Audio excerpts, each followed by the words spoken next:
प्रणाम करे छी अहाँ सब गोटे के 16 तारीख के बरसाइत पावन है तो एक बरसाइत पावन के एक गीत लौकेलो है। गीत के पूरा सुनब और निक लागत तो लाइक कमेंट और शेयर जरूर करब। जय मिथिला। पावन पर बैसल छी मन माने सोचै छी ताकै छी सासुर के बाट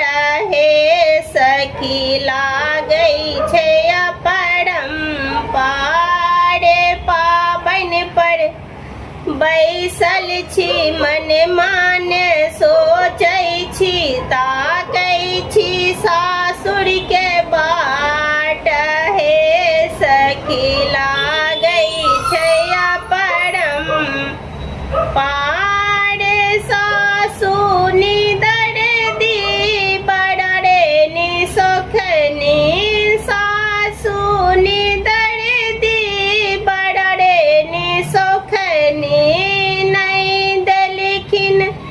भाड़ो पठाई हे सखी लागै छै परम पारे पावन पर बैसल छी मन माने सोचै छी ताकै छी सासुर के बाट हे सखी लागै छै परम पारे गोतनी सोखनी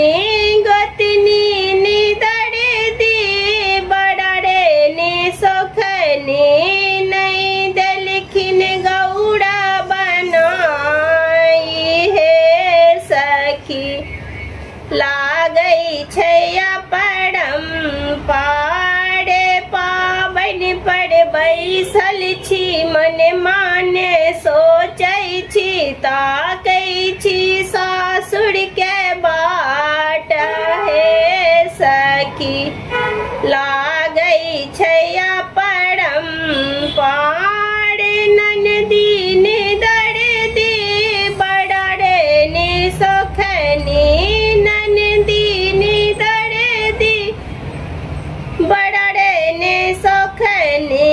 नहीं देलखिन साझी पठाई हे सखी लागै छै परम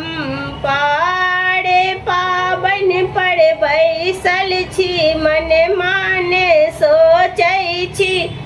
ताकै छी सासुर के बाट हे सखी लागै छै